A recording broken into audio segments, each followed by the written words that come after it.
Plus ടുവിന് പഠിച്ചുകൊണ്ടിരിക്കുന്ന മുഴുവൻ വിദ്യാർത്ഥികളുടെയും ശ്രദ്ധയ്ക്ക് ഞാൻ നിങ്ങളോട് നിർബന്ധമായിട്ടും അപ്ലൈ ചെയ്യണമെന്ന് സാധാരണ പറയാറുള്ള CUT UG എക്സാമിൻ്റെ ആപ്ലിക്കേഷൻ വിൻഡോ ഓപ്പൺ ആയിട്ടുണ്ട്. ജനുവരി 30 വരെയാണ് ലാസ്റ്റ് ഡേറ്റ്.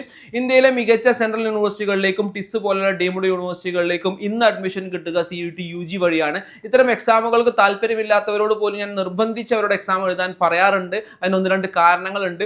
ഇപ്പോൾ സയൻസ് എടുത്ത കുട്ടികൾ JEE NEET കീമിനൊക്കെ പ്രിപ്പയർ ചെയ്യുന്നവർക്കാണെങ്കിൽ അവർക്കുള്ള നല്ലൊരു സെക്കൻഡ് ബെസ്റ്റ് ഓപ്ഷനോ അല്ലെങ്കിൽ അവരുടെ ഒരു കോൺഫിഡൻസ് ബൂസ്റ്ററോ ആണ് CUT UG എക്സാം. ഇനി കേരളത്തിൽ മികച്ച കോളേജുകളിൽ പഠിക്കാൻ ശ്രമിക്കുന്നവരാണെങ്കിൽ കേരളത്തിൽ നല്ല കോളേജുകളിൽ അഡ്മിഷൻ കിട്ടണമെങ്കിൽ മിനിമം ഒരു 98-97% അബവ് മാർക്ക് പ്ലസ് ടുവിൽ നിങ്ങൾ സ്കോർ ചെയ്യണം. മാത്രമല്ല പഠിക്കുമ്പോൾ എന്ത് പഠിക്കുന്നു എന്നതിനേക്കാൾ കൂടുതൽ വളരെ ഇമ്പോർട്ടൻ്റ് ആയിട്ടുള്ള കാര്യമാണ് എവിടെ നിന്ന് പഠിക്കുന്നു എന്നുള്ളത്.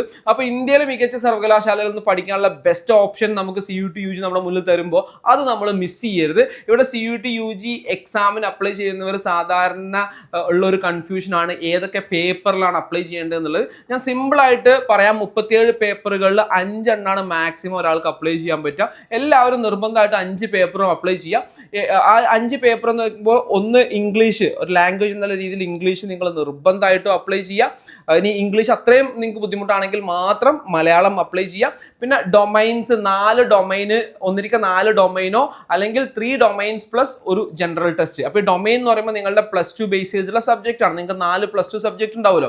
അപ്പോൾ അതിൽ 4 എണ്ണം അപ്ലൈ ചെയ്യുക, അല്ലെങ്കിൽ 3 സബ്ജക്റ്റ് പ്ലസ് ജനറൽ ടെസ്റ്റ്. ഇപ്പോൾ സയൻസ് കോഴ്സുകൾക്ക് മാത്രം നോക്കുന്നവരാണെങ്കിൽ നിങ്ങൾ ലാംഗ്വേജ് പ്ലസ് 4 ഡൊമൈൻ അപ്ലൈ ചെയ്യുക. ഇനി അതല്ല ഹ്യൂമാനിറ്റീസ്, കൊമേഴ്സ് പോലുള്ള ഫീൽഡുകൾ നോക്കുന്നുണ്ടെങ്കിൽ അവർക്ക് ജനറൽ ടെസ്റ്റ് ഭയങ്കര ഇമ്പോർട്ടൻ്റ് ആയിരിക്കും. ചില സ്ഥാപനങ്ങൾ, ഇപ്പോൾ ഞാൻ നേരത്തെ പറഞ്ഞ ടിസ് ഒക്കെ ലാംഗ്വേജും ജനറൽ ടെസ്റ്റും മാത്രമാണ് നോക്കുന്നുള്ളൂ. അപ്പോൾ അങ്ങനെയുള്ളവർ ഇംഗ്ലീഷ് നിങ്ങളുടെ 4 പ്ലസ് 2 സബ്ജക്റ്റിൽ ഏതെങ്കിലും 3 എണ്ണം ഡൊമൈൻ ആയിട്ട് എടുക്കുക, പ്ലസ് ജനറൽ ടെസ്റ്റ്.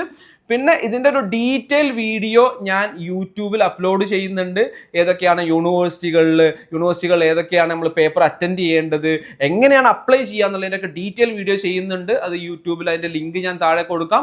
അത് വഴി അത് കാണുക. അതേപോലെ ഈ വീഡിയോയും ആ വീഡിയോയും താല്പര്യമുള്ളവർക്കൊക്കെ +1-നും +2-നും പഠിച്ചുകൊണ്ടിരിക്കുന്നവർക്കൊക്കെ അയച്ചു കൊടുക്കുക. Thank you.